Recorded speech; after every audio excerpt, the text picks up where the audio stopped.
Merry Christmas and Happy New Year's, dear listeners, and welcome back to Fright or Flight, the podcast where we rank, recap, and review every horror movie in a given franchise. I'm Jumpscare and/or Geraldine, the fright of the podcast. And I'm Frankie, the flight of the podcast. Today, Geraldine, we are covering 1980s New Year's Evil, an American slasher film written and directed by Emmett Alston and co-directed by Leonard Neubauer.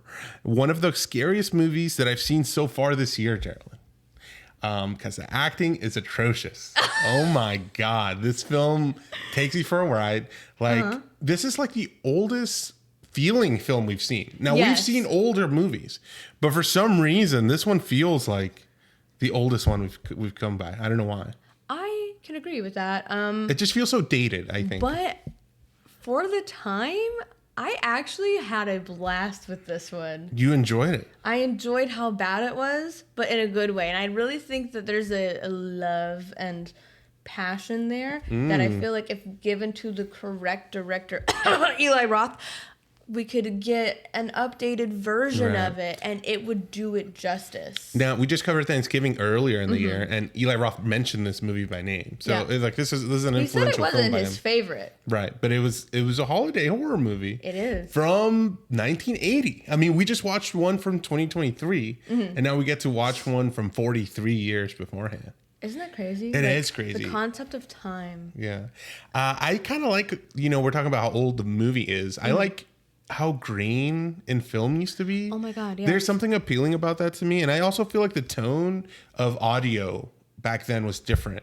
Like you would hear like some static, but honestly, it adds to the ambiance for me quite a bit.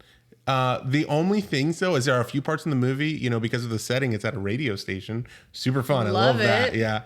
Way better than what we get with Texas Chainsaw Massacre Part 2. Yeah, they're not as fun.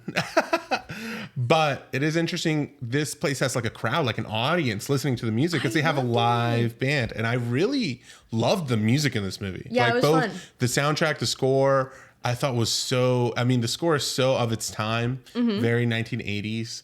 And the band, Shadow, like that. Fun. Yeah, fun. I love the main theme. The only complaint I have is that we hear it in the very beginning of the movie, and then we hear it right after the very beginning of the movie again live. We hear it at least 3 times, maybe more. Yeah. And I was like, come on, you guys could have started with something different, or maybe start strong with that, and then maybe move to something different. I don't know. It was overkill. Yeah. A little awkward part for me, though, I'm talking about the audio in the film. It does sound like whenever they're dancing, I can tell. Like, have you seen those YouTube videos where they take out all the music and sound effects, and it's just like it's just the noises that they're making with their person? Yes. Now, I felt like that in this movie. When they were dancing, it looked like they were dancing in silence, and you just heard like the shoes and floor squeaking. I hated it. You noticed it too. I was like, I'm uncomfortable. It is uncomfortable. Because I don't feel like we got a Foley artist to kind of do that. I felt like that was the real squeaks and stuff. It's kind of like when people make memes out of like famous celebrities. They'll take out everything and then you just hear the. I saw one of Zac Efron. Doing like so funny. Like he's like on a golfing course or something. Yes. And then Bet on it. Bet on it. How does it go? Bet on me. Good song. Love that one. I thought it was hilarious. I quite like this movie. I like the setting of the film. Yeah. I think it's super cool, like seeing it being like in a city. Yeah. I think it takes place either in or near Seattle. It's on the West Coast for sure, but I don't know where. I want to say it's somewhere like California. It looks like Los Angeles. Somewhere warm, I would say. This movie is a big vibe. So one of the first things I want to do is I want to play just a little snippet of the trailer. Yay, okay. So everybody can like get the vibe of the movie. So you can listen along to the sounds, or if you're watching the video version, you'll actually see this little snippet. Perfect. On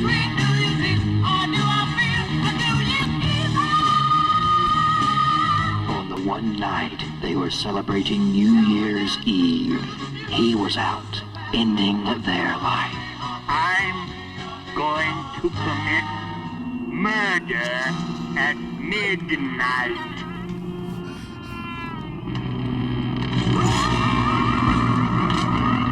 Call me evil. Every New Year's Eve, the caller came out.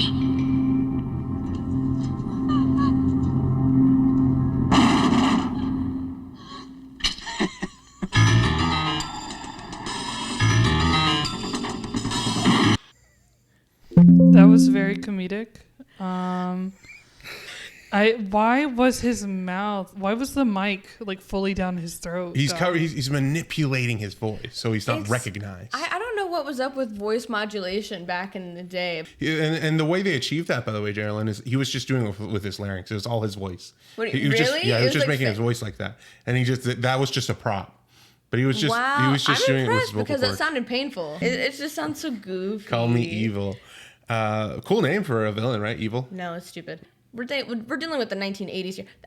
I really enjoyed the overall plot, though, the overall story. I thought it was kind of badass. Starting from East Coast all the way. I wouldn't have thought of that. That is so I get confused cool. when I'm watching a TV show and it's like, oh, it's going to be at 6:30 Pacific time. At the young age of like, I don't know, 10, watching Hannah Montana, speaking of, because we were talking about that before the podcast, like, it would be like 8/7 Central, and I was like, what is Yeah, what is 8/7 Central? What is 8/7 Central? Geraldine didn't understand time zones until she was over the age of 21. I literally did not until I was probably like 22 years old. I still don't get it. I always ask Bailey, what time zone are we?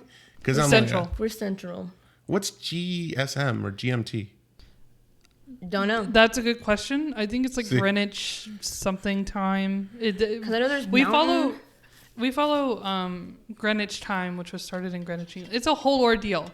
All the time zones start in one spot in England, and then the only one that I know is Central and Eastern. That's about all I can get. But they never show Central. I feel like it's always like Pacific, and then that's Eastern. because all of our TV channels were either from the East Coast in New York or they were from the West Coast in Los Angeles. Now, speaking about that clip of evil, there is a lot of acting in this movie, as acting is important in film. Yeah. However, in this one specifically, I don't think it was a priority. Well, I mean, I thought the guy who did the murder... He was great. He was fantastic. And so was Derek, the son in the movie. Yeah, and he was okay. He kind of gave me... We'll get to it. He gave me some weird vibes. He's weird. I could give you a good example. He set it off to me. He kind of reminded me of a young Costas Mandylor, if I'm being honest.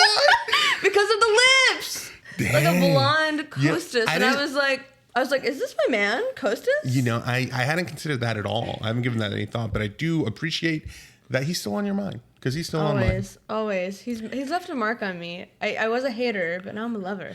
I really, really enjoyed, what was her goddamn name? Blaze? Yeah, Blaze. Normally, I'm against the dumb names. Love it. I love it in this case. Because she's a personality. Yeah. I loved it. I also loved her. I don't know. There was something about her. Something about her, like, was just... She had a good vibe. I mean, a lot of the movie had, like, just, like, impressive vibes. Yeah. Like, an aesthetic to it, you know? And the like, punks that we get at the beginning. It was very long. A very long scene that should have been cut way shorter than that. But... I enjoyed seeing them, like, all vibing out, like, yeah. It was fun. The band it was coming a really good time. I think one of the worst actors in this film is the gentleman who plays kind of like the showrunner. It appears he's kind of like Blaze's like manager of sorts or something. He's pretty awful. The one audio clip that I'd like to play is mostly of him. Okay. And just his awful acting. Let's do it.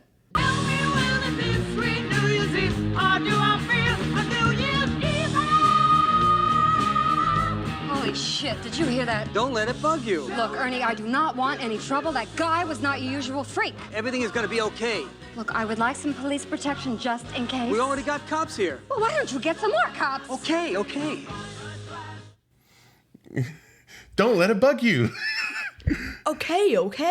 The cops are already gonna be here. Okay. Yeah. I was like, geez Louise. I could do that. Yeah. But yeah, I thought he was atrocious. But all these little things kind of add to the film for me. Yes, it adds a certain charm. You know, I make fun of these movies a lot because, like, these were the movies my mother grew up watching, right? Which is really funny. My sister was like, man, you bring up Mom a lot in these podcasts. And I'm like, I can't help it. She's the one who shaped this part of who I am. She's a horror queen. Yeah. She literally, her and my dad were the ones who shaped this part of who I am. Yeah. But she grew up watching these movies, and occasionally she'll try to show one of them to us. There was one time in particular, she showed one of them to us, and we literally were like laughing at it so hard that she was like, fine, and turned it off. So she wasn't in on the joke. She thought it was more of a serious thing. I don't know. know. I think she just got her feelings hurt a little bit, but it's okay. I love There's her. Some of those such movies. a distinction. You know, a lot of Gen Z is being raised by Gen X. Yeah. And we just have a different perspective on a lot of things where I can appreciate them now. the Gen X stuff set the tropes that like have been parodied for the last 40 years. The thing is, like, watching them today, I can appreciate the love that went into it. And, you know, this probably was an indie film that didn't get a lot of funding and stuff. So I can really appreciate all of the work that was put into it. Me, maybe like 5, 6, 7 years ago, I'd probably just laugh at it. Yeah. Like, this is terrible. But now I can watch it with an appreciation, but also critique it and be like, okay, yo, bro, that was terrible. Yeah. Which honestly, I think is a lot better than movies that are older, that are hard to appreciate because to modern audiences, they can be boring. The example I always mention is like Citizen Kane set a lot of standards for film. Like without Citizen Kane, we wouldn't have a lot of the stuff that we have today. But we've come so far that we are so familiar with everything that was innovative at the time that it doesn't strike us as hard anymore. Yeah. I feel kind of similarly about, I watched the Indiana Jones films for the first time this year. Oh, I love those. And they're good. The first one I thought was super boring. It is kind of boring. And I think a lot of that isn't it Raiders of the Lost Ark? Yeah, Raiders of the Lost Ark. Temple of Doom is my favorite. Raiders being one of the films that like people hold up to such a high regard, and I felt really bad for thinking that it was boring. But I come from a perspective where I was watching Fast and the Furious when I was 7. You know what I mean? And Man, I hate those movies. There's so many films that we've gone way further with like effects and with all this stuff that we're now the stuff that I'm realizing while I'm watching Indiana Jones, like, holy crap. They're the ones that came up with all this stuff. Yeah. This is the first time people were seeing this stuff. So I can only imagine how like exciting it must have been at the time. But for somebody like me who didn't grow up in that time, it comes off as a little boring sometimes for me. Yeah, I get that. But you have to, like you said, you learn a level of appreciation. You have to, you kind of have to look at it through a different lens a lot of time. But I mean, this one was, I'm such a sucker for like holiday horror films. I don't know what it is about them, but there is a level of love where I'm like, oh man, I could watch this every year now. Like, it's just fun. And we don't have a lot of New Year's movies. No, it's very apt. You know, we're closing out the year. Merry Christmas, everybody. I hope you guys had a good Christmas. Happy New Year. Congratulations, everyone, for making it a whole nother year. So much has happened in 2023. I'm still processing January 2023. So, like, let alone to start a new year. I'm like, 2024. Please, time. Yeah. It's scary. Last year, I spent the New Year's in the Smokies.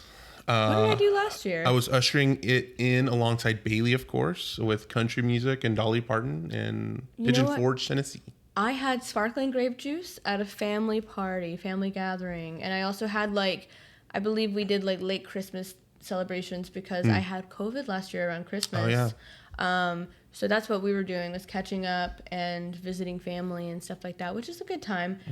Typically, my go-to every year for New Year's is to watch When Harry Met Sally and just be like, oh, I love it. Because the big plot at the end, like the big oomph happens on New Year's. And that's when the movie also kind of begins as well, sort of. Do you feel like you and your boyfriend's relationship is similar to the relationship in Harry and Sally? Harry Met Sally?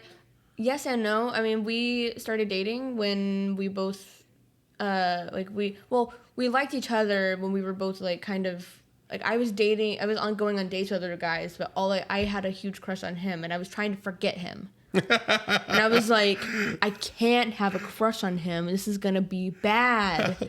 And so I was going on other dates, but then I would come home and I would tell him about how terrible my date was. I was like, hey, can I call you and tell you about my terrible date? Yeah. So we became, like, really good friends. Yeah. And then eventually it just happened. And I was like, dang it, I don't want to have feelings for this guy. 7 years later, here we are. Not 7 years, but going on 5 years. Yeah. This is crazy. We went to on New Year's Day, me and Bailey last year went to the Cheese Pot. What is that? No, it's the like melting pot. The melting pot, the cheese pot. I feel like cheese is the main thing there. I mean, it is yummy. You get fondue as an appetizer, and then there's no more cheese. Well, it was pricey. It was very pricey. But it was okay. Like, Very what was pricey to cook your own food. Yeah. Yeah. That's another thing. I feel like the timing too is like kind of stressful. It is stressful. And you only eat like a biteful at a time. Well, I mean, they have so many different meats. Like, I remember when I went specifically, I had like seafood and chicken and steak. And they don't give you a sheet to tell you how long to cook anything. They do, just tell Geraldine. you. And I'm like, they do give you a sheet. It's on the menu. you girl. Well, first of all, it's really dark in there. It is really I don't dark. remember. I will give you that. It's hard to read the It menu. is dark. Because I don't remember them giving me a sheet. And I was like, what if I die because I don't Maybe cook you this just had a right? bad server, Well, we put timers on our phones. Is what we did. That's stressful. I don't like that. I don't like that at all. I don't want to go somewhere that's really pricey and have to pay to cook my own food. I could just come home and do that. It's definitely overpriced, and I know that the servers actually prepare your food for you. Like They don't have cooks. They don't need have them. cooks. They just put the stuff on the plate and then bring it out to you. That's weird. Yeah. I don't like that.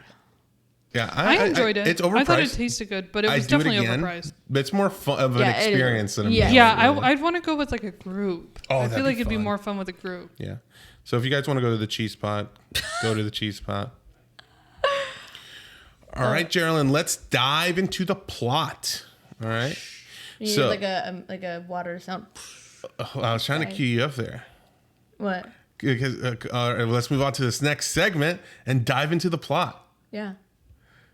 Okay. One New Year's Eve. No, What? you do. I'm trying to like transition. Oh, yeah. All right, thank you, Jalen. That's really good. One New Year's Eve, popular pop. Oh my gosh, Why did I yell when I was trying to read it? One because I think you were stressed out. I was. Yeah, you're like, what does he want from me? One New Year's Eve, popular punk rock / new wave DJ Diane Sullivan, known as B. Lays among her fans. Why you gotta say things weird? She kind of says it like that. When she answers the phone, she's like, it's me, Blaze. I like it though. Not Belays. That's how she says it. Blaze. Okay, similar, same thing. Tomato, tomato. Okay. Well, she's hosting a late night countdown celebration of music and partying, televised live from a Hollywood hotel and simulcast on local radio. All is going well until Diane receives a phone call from an odd-sounding stranger who claims his name is Evil. He announces his intention to murder one naughty girl at the stroke of midnight in each U.S. time zone. He warns that Diane, located in the Pacific time zone, will be the last victim. Meanwhile, Diane's son Derek arrives at the studio, but is mostly ignored by his mother. He begins behaving erratically throughout the night as he watches the show on the television. During this movie, the movie's called New Year's Evil. Yeah. And I was like, I don't know what this is going to be about. Yeah. I kind of thought it was going to be some like paranormal thing or something. Because when I think of like evil, that's where my mind goes to. I really had no idea what it was going to be about. I just kind of was like, New Year's Evil. It's going to be set on New Year's Eve. And it's going to be something like, I don't know, deadly. But that's all I knew. Which is very vague because it could be anything. Yeah, it could be anything. And then what it is the name of like the production. Like, yeah, that's like fun. that's what they're calling it. Like here on New Year's Evil. New Year's Evil before you start the new year. Like, I was like, oh, okay. What do you think of the main song that they're playing in this live band? The do do do do do. I loved it. It was New Year's really Evil. good. Yeah. I would listen to it regularly. Me I was too. I really liked it. And, the clips that we played, I'd like to think, and, Bailey didn't see the movie. Uh-huh. So I'm hoping in her head that every scene starts with that music. That would be funny. I'll be honest, I kind of forgot the music already. Oh, it was no. iconic. I know it was It's iconic. Like, but it's just, you came to me immediately after you finished watching this movie because I took a shower, and when I got out of the shower, the credits were rolling, and you told me, man, they have this really cool song, but it was playing throughout the entire film. They play it all the time. Just randomly. I'm like, oh, God. Like, that's not how a soundtrack works. That's why I think it needs a modernization, like a modern remake of it, which would be really cool if someone took this song, basically made it almost the exact same, had that, and then also made like other like New Year's themed kind of music, and also maybe like an original, and threw it in there. That'd be fun. That would be dope. Yeah, they show the ball falling in New York, Yeah. Times Square, and it's just do-do-do-do-do. And it's like Doja Cat doing a cover of like a modernized my version. God. I just want a modernization of this movie because I think so too. I'd enjoy it. I would really enjoy it. There's some charm. This movie has some charm. And not to mention the plot is really fun. It's really fun because it's a cool idea and you're like, oh my gosh. And you're guessing. It's kind of like a whodunit. Like, who is this strange man who calls in? But I called it. I'm not going to lie. I called it. I don't even know when, but it was soon. It was really early into the movie. I was like, I bet it's this person. I think that's so interesting because a lot of the films what they end up doing for like killers, like I mean, Scream is an example of this. They obscure the identity of the killer. Yeah. And the whole fun of the game is to figure out which one of the characters is it. Yeah. This movie doesn't do that. You see the face like straight up, like immediately in the film, and instead it subverts the twist by focusing on the relationship of the killer. Yeah. Than the identity. Because you're like, why is he going after Blaze? What? Like you're like thinking, oh man, like what led to this? Like what? I don't know. And he's got this hunger to kill. But what did Blaze do? And then later, when it's revealed, you're like, that makes sense. Yeah. Derek has severe psychological instability, often in like a Freudian nature, I'd say. He wants the approval of his mommy. Yeah. It was weird. He wears her pantyhose over his head at some point. I think he smells them too, if I'm not mistaken. Yeah. It was weird. He's like, I don't have a problem, do I? And I was like... I was like, please stop, sir. Yeah. Please. It's like a train wreck that you can't stop watching. Yes. But I mean, I also do feel for him in the beginning. At first I was like, oh man, like she's kind of being a shit to him because he's like, Mom, I auditioned for this role and I got it. And it's a series regular in this network TV show. And like, as a mom, you'd be like, wow, that's really cool. I'm really proud of you. Like, when's it start? Like, I would be like, as a parent, you would want to be involved. And she's just so concerned with this New Year's Evil on this Hollywood Hotline kind of show tonight. She doesn't care about his like accomplishment, which is kind of sad because he just wants the approval of his mother. Yeah.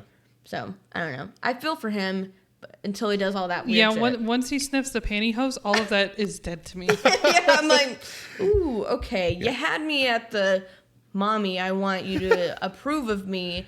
Then he lost me right at the kind of thing. I was like, please, sir.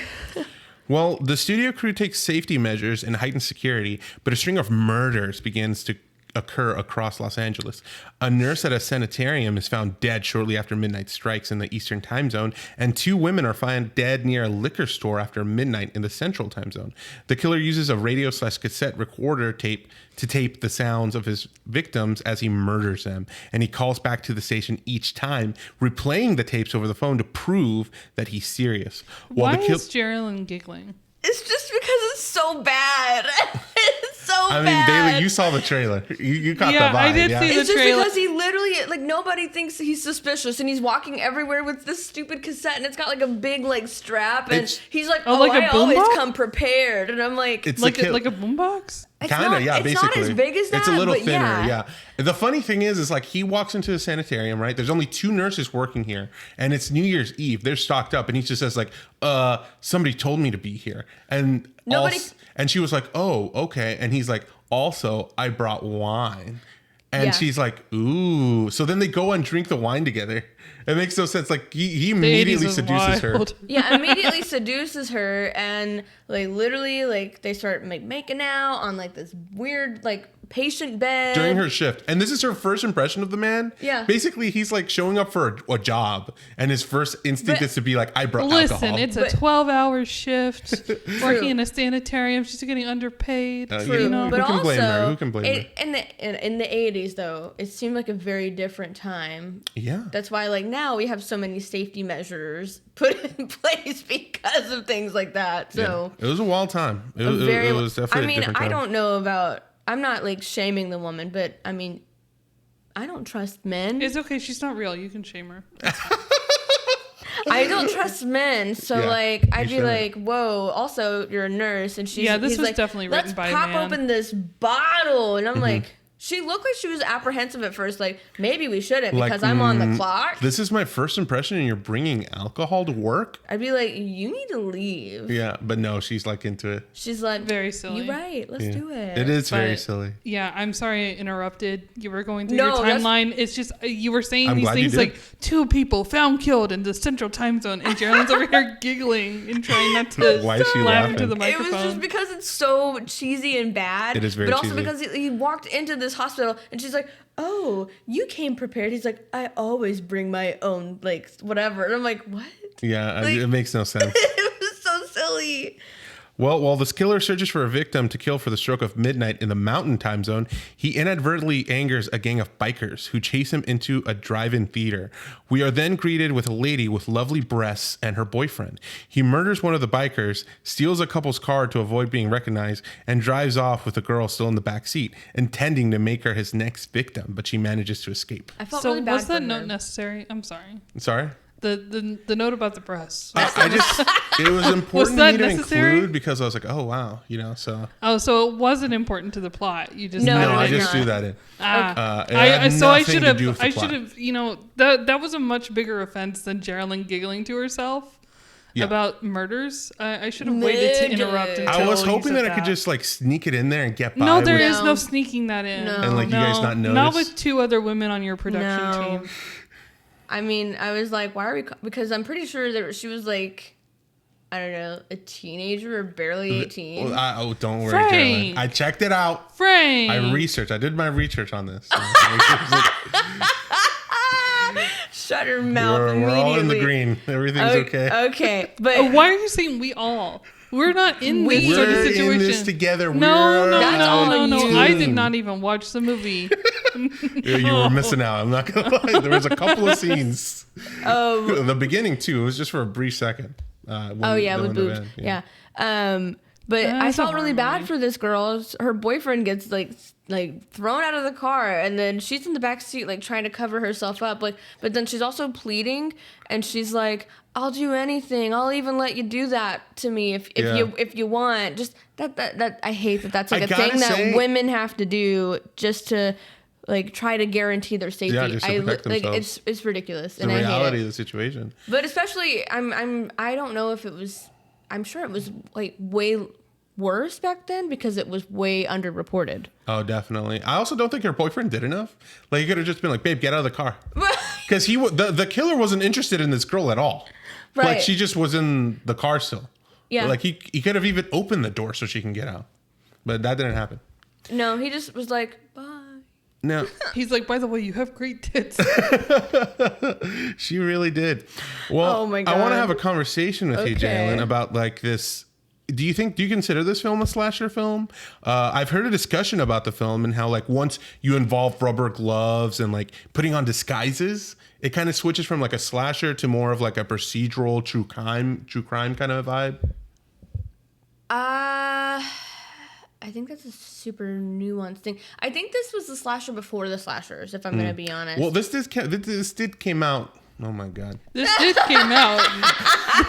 This is your karma, dog. This did come out after Halloween.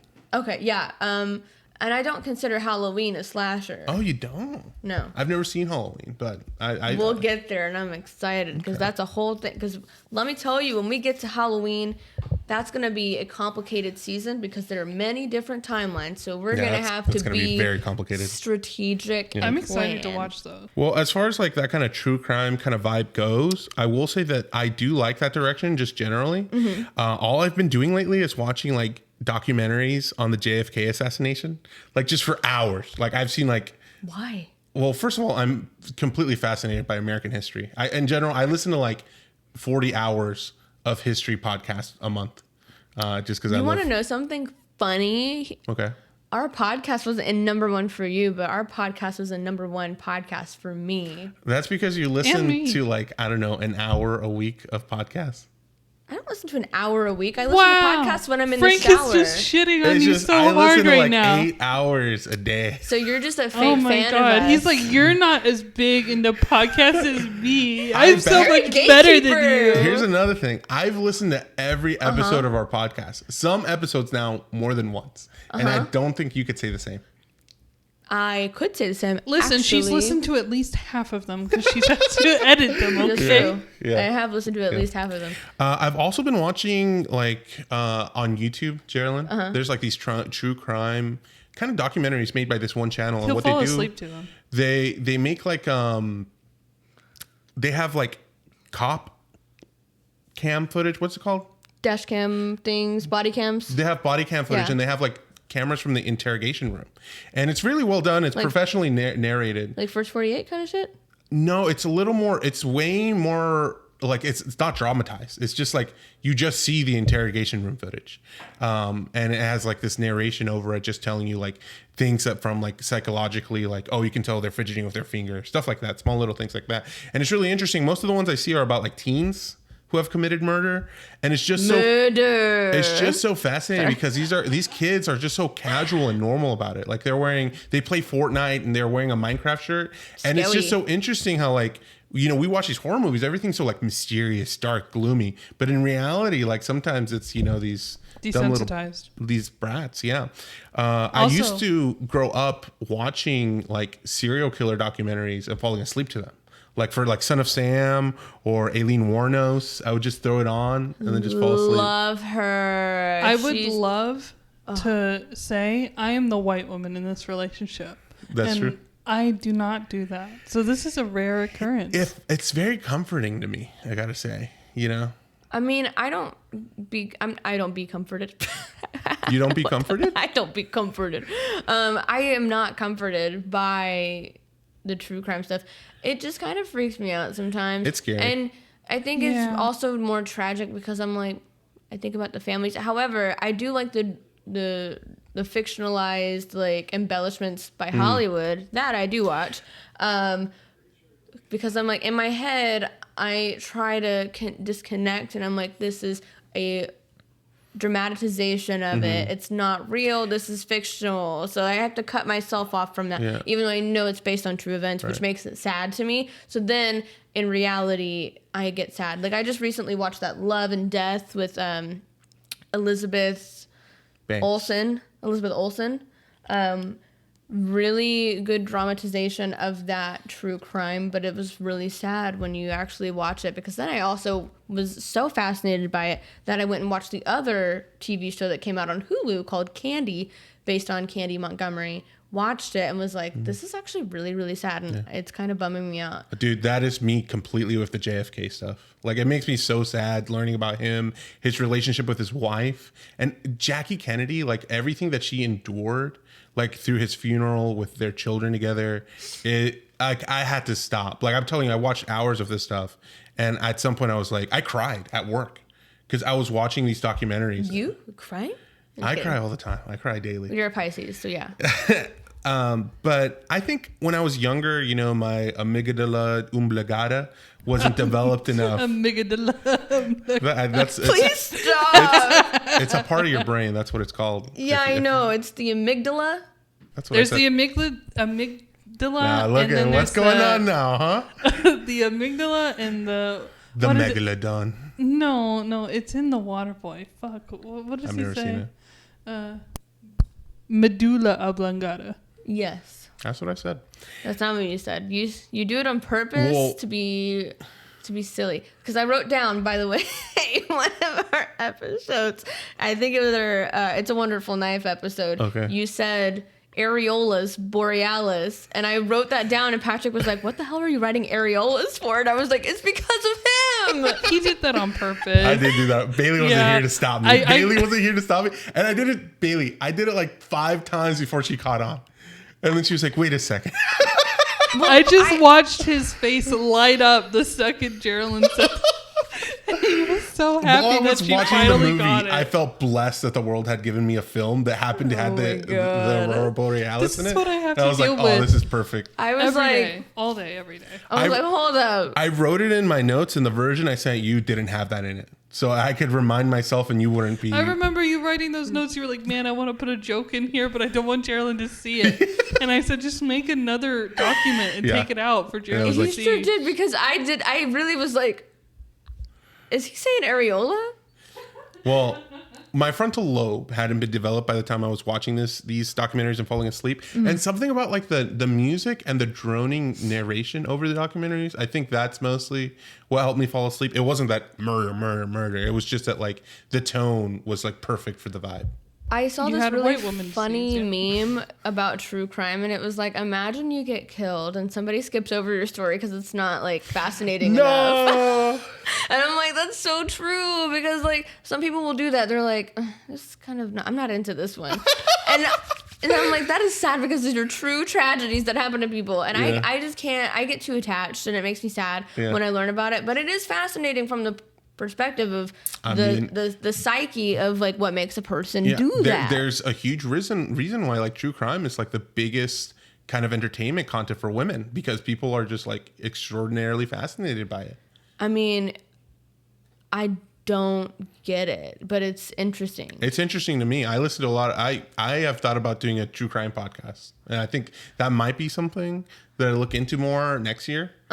Doing like more like real stories. I can't produce that one. I'm sorry. Explanations as opposed to like the movies. But it's something I do want to look into. I don't know enough about anything like that to really have an opinion, because I would be sad. I'd be a sad girl. It wouldn't be mostly about opinion. It'd just be like telling people what happened. Telling people what happened, and then you also have to put your input in there. Like, don't do this, otherwise you're gonna die. Well, that's up to the listener. You know, they can figure out what. That's up to the listener to make their own moral decisions about murder. So eventually the killer manages to sneak into the hotel, which by now has been completely locked down by the police, and is revealed to be Diane's husband, Richard, who was previously thought to be too busy to attend. I knew it was him. I knew it. Yeah, at the beginning of the movie, they're like, oh, he's in Palm Springs. And I was like, okay, but didn't really think anything of it because they don't really emphasize it. And then whenever he starts calling in and stuff and he's killing people, I was like, I bet it's him. Yeah, because it wouldn't be surprising that, it's just an absent father. Yeah. You know, so. Except for he's not an absent father. She's an absent mother. Whoa, the twist. After knocking Diane out, he castigates her over her treatment of their son, perceiving her and other women's treatment of him as a slight against his character. He reveals his intention to kill her by chaining her to an elevator and forcing it to ride all the way up, then all the way down, having hacked the elevator controls. While he is doing this, the police, who have been alerted of his presence, locate him. The funniest part about this, I'm so sorry. The funniest part about this is right by the elevator controls, he coincidentally has a disguise trunk underneath it. Oh my God. Also, why are there disguises? He disguises himself, even though nowhere in the movie it is mentioned, like, oh, hey, we're looking for a suspect that looks like this. Yeah. No, he just changes disguises for no reason. And the disguises that he changes into, he puts on a mustache. Yeah. So is it like a suitcase that says in big words disguises? No, it's literally like a trunk that looks like my trunk full of blankets right behind you, but it's like brown, like literally like a Harry Potter kind of trunk. And I'm like, nobody thinks anything of this random trunk in the hallway. That's very Looney Tunes. It's very Looney Tunes, and the disguises are just ridiculous. They don't do much. I will say though, I really like the mask that he pulls out. It's weird. It's weird, it's I don't know if it's supposed to be like a weird politician, because I know those were big. Yeah. Back in the day, they still big. They mention it. I didn't write it down, but they do mention what kind of mask it is. It's funny. I kind of liked it though, because I was like, spooky. I would own it. Another thing that I like about his killer persona and his accessories is he has a knife. Yeah. Love the way they engineered the sound when he pulls it out. It's like. Yeah, and also perfect. it sounds just satisfying. Yeah, I'm like, ooh. You know, they used to sell like the little hair combs. And somebody pulls one out. Yes. Yeah, they comb their hair. One of the punks. I used to be like, you know, it just makes me think of Outsiders as well, because I know there was like that big battle scene at like the playground and Outsiders. Sometimes I tell Bailey, like, you know what, maybe I should have a pocket knife, just because whenever we go anywhere and somebody needs a pocket knife, like every man has a freaking pocket knife. My boyfriend does, yeah. See, I don't have one. And then I asked Bailey, should I get one? Like every man I know has a pocket knife. And I always say no, but I should. I think she's right. I should not be trusted with a knife. Bestie, you can't carry your own wallet. So no, I can't. I don't carry a wallet. I am your wallet. Yeah. Bailey carries. I'm sorry. Are you Nick Miller from New Girl? What do you carry? Like a Ziploc baggie? No, I'm his wallet. I lose everything. I can't carry a wallet. I had credit card, like driver's license. But you know what? You keep good. You keep a hold of your phone pretty well. Yeah, that's so all I need. And now everything is tap to pay. So I don't even need to be your wallet anymore. It's convenient, yeah. Wow. Yeah, but yeah, I'm very good. Don't make any dirty jokes about that, please. I'm very good at losing things. Me too. Yes. I will lose things that are in my hand a lot of the time, and then I'm like, "Where is this?" Me and all then, the time. And then Yeah, I'm you like, got "Oh, well." ADHD, bestie. It's fine. I lose my crap all the freaking time. I'm not gonna lie to you. I really stress myself out with that. I'm like, it's like right when I need to leave, that's when I'm like, "Oh my god, I can't find my keys." That's when you And lock they're yourself in the closet and just tomorrow I'll do better. You know. I say that every day. Does it ever get better? No. Well, a brief firefight ensues and the elevator controls are damaged, stopping the elevator from saving Diane. Richard flees to the rooftop, putting the mask he had used to conceal himself while entering the building. Cornered by the police, he proceeds to jump to his death. A devastated Derek weeps over his body. The scene was like, it was not funny, but it was like, what? I didn't know. The elevator thing seems like just extraordinarily overcomplicated. It does. It makes it. They make it seem like he had thought it all out, like he knew what he was gonna do. But like the whole jumping to his death, I was like, wait, what? Yeah, because he definitely seemed like he wanted to escape the whole movie. Like his intention was to make it out alive. And then I was just confused because he had this big, monologue with, or not well, it was a monologue, but mostly dialogue, but with Blaze about women are I thought it was women. It was a really harrowing speech. Really, like some might say that the story was the right message, really misogynistic, but the wrong actions. What do you think? Do you think are women vindictive and manipulative by nature? No, because I thought he was like just spitting facts, and I was like, the killing, bad. But the speech, I was like... the one who had to emphasize she had nice tits. I mean, do you disagree? Are you going to trash talk a woman right now? I'm not trash talking a woman. I don't notice just her tits. I was more concerned about her pleading to have this man bang her for her safety because she was like, you can have sex with me if you want to. And I was like, girl, no, please. The killer feels like he's been slighted by women. Like he's been... Well, maybe there's a reason for that. Nice guy TM, So what do you think? Did he have a point or no? No. Yeah, no. She was kind of a neglectful mother. But like, that doesn't mean should take it out on all women. I'm sorry. Are you father of the year? You're over here killing women because you feel slighted? Maybe be a better man. It's horrible because him and his son basically were in on this together. Yeah, I know. Like his son is the one that told him like, hey, this is how she talks to other men. And that hurt his ego so bad. Earlier you said you don't trust men. And there's a reason. There's a history, there's a pattern. Well, I mean, if you look at true crime, statistically, it is always the partner who has engaged in the true crime killing. We saw that in Scream 5. Yeah. We called it out pretty early. Because, that's just what happens. It's typically always the partner or somebody very close to the partner. So if you're listening to this right now and you're a woman and your husband's like sitting anywhere near around you, give him the stank eye. Look at him a little bit closer. What about me? Give him the stank eye too, because he's a man. I do every day, bestie. Yeah. Jokes aside, of course, this is an awful person who gives this awful speech, and I think, like, even if she was talking to men in a flirtatious way, she's also get a divorce. There's also two different things here. Like, I think there's more to this. One, she is a personality on radio and on TV. Yeah, you're right, actually. So you kind of have to network. Yeah. Unfortunately. And it's the 80s. It's the 80s. Secondly, workplace women, or do you really think that it's just her who's doing this? It's probably also for survival, maybe. And like, I mean, three things. The third is, even if she was actually engaging in affairs, maybe you're not. I mean, that typically means that there is something wrong with the relationship.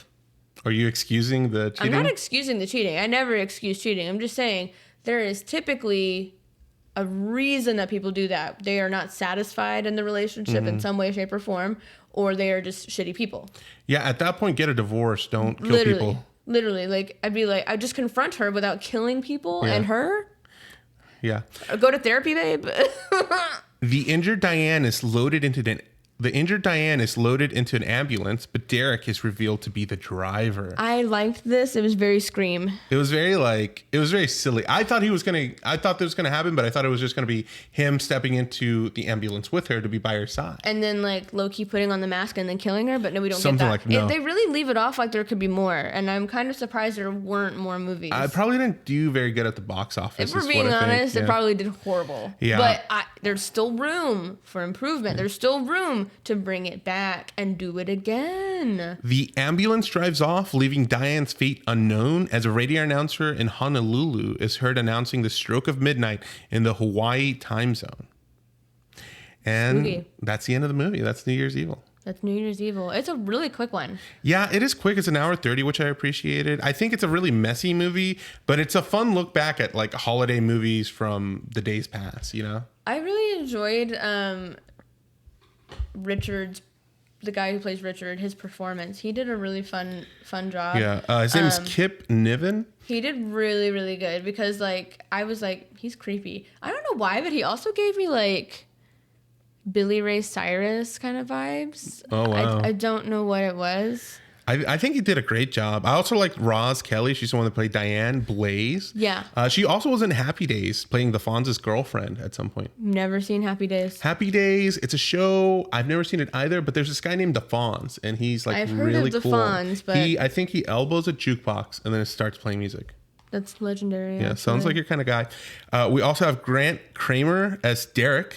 Mm-hmm. He actually starred in the daytime serial The Young and the Restless as a My mom psychotic watched that so stalker. often. That's one of the things. That's one of the shows that my mom watched every day. Is it? The Bold and the Beautiful and the Young and the Restless. Yeah. Well, Interesting. Derek Sullivan, who was the one sniffing the pantyhose, is in that show. I mean, there was just so something he made it big, all things considered. Yeah. At Yeah, least I think he did in a my great mom's performance. Like it was it creeped me out. He was like creepy, and like if he were my son, I'd also. Just kidding. I was Go gonna be ahead, like, keep going. I'd neglect him too. I'm kidding. Oh my god! I'm kidding. I swear. You just stand by women. Yeah, I'm pro women. yeah, pro women. Sue me. Geraldine's a girl's girl. I am Yeah. a girl's girl. That's right. Like there's sorry, there's probably a reason, Richard. So, what do you think, Geraldine? Like, if you had to give the movie a letter grade, where are we going here? Okay. The plot itself is fun. I really enjoy the plot. I think the execution needs to be better. I know that we're dealing with 1980 as a time frame. So I imagine if it were done now with better direction, better funding, Eli Roth, I'm looking at you. I think that it would succeed, and I think it would be an epic slasher today. Okay. That being said, the plot was great. Acting was pretty horrible.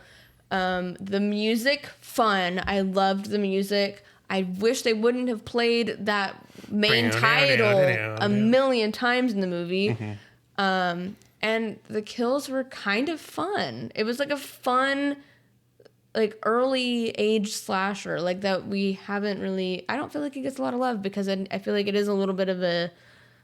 What's it called? It's an indie thing, kind of not known. I don't Cult know classic? I wouldn't even call it a cult classic because I feel like it's not as known, but I could be wrong. I'm not sure. Sleeper film. But as a letter grade, I'm gonna give it a solid C+, and that might be generous. Okay, I think that's fair. I think this movie is in a lot of ways a C film, maybe even a D-list film. But before I give my ranking really quick, I would appreciate if we could again replay a clip that we played earlier, just to remind everybody of the beautiful nature of some of the just super aesthetic things about this movie.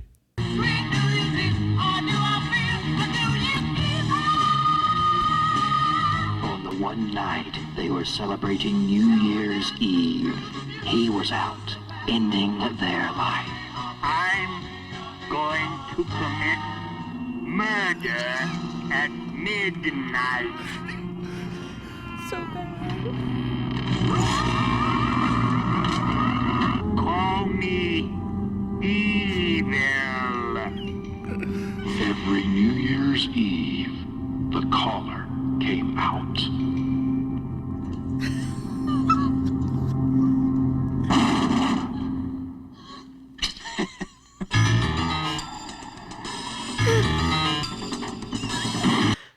All I see was Bailey's head shaking, and that makes it so much better. It's so bad. It's so bad. And I was just thinking the whole time, I was like, did people watch this in the 80s?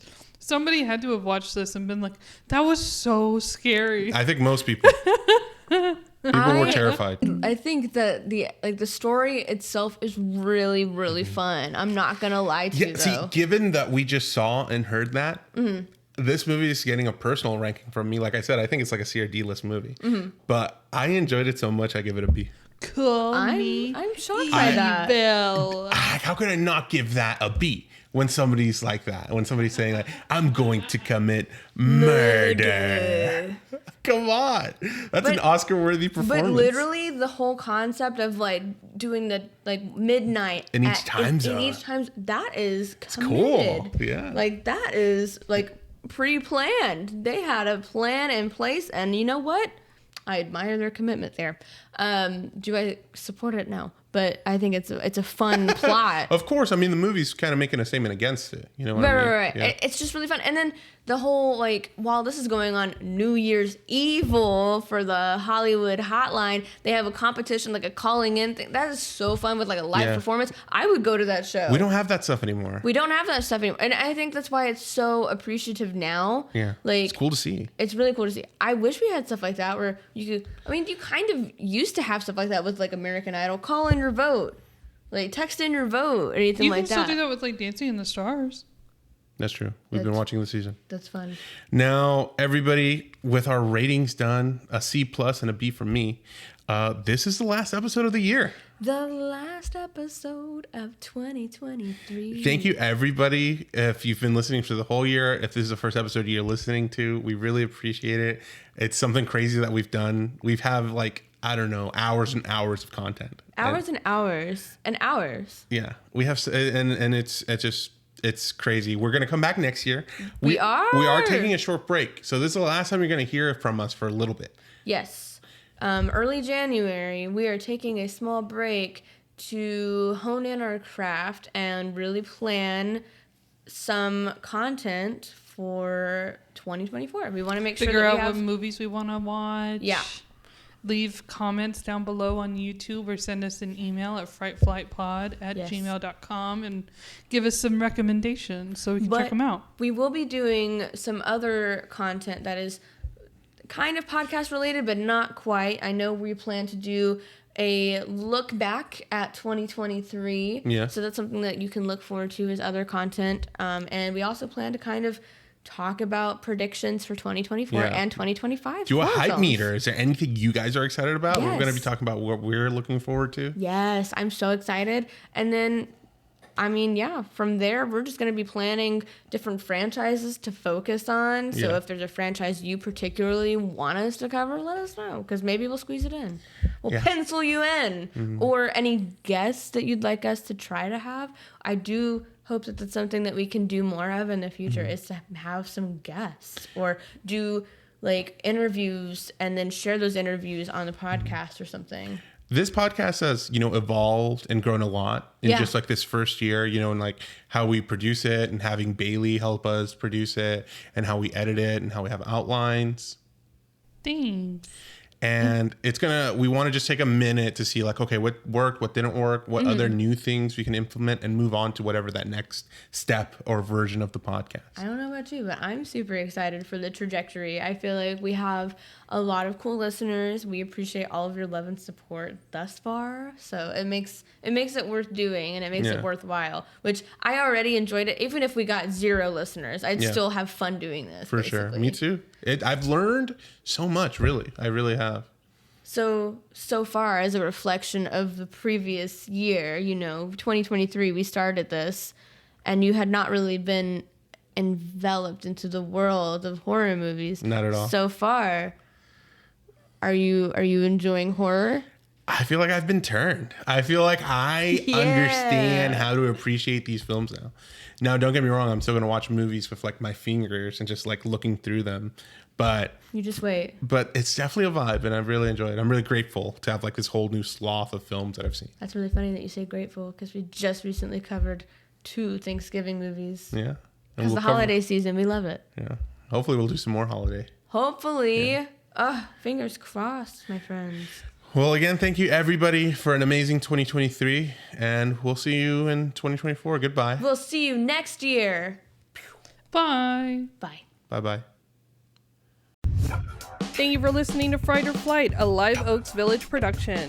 This episode was hosted by Geraldine Johnson and Saul Alberto Arizmendi Ochoa.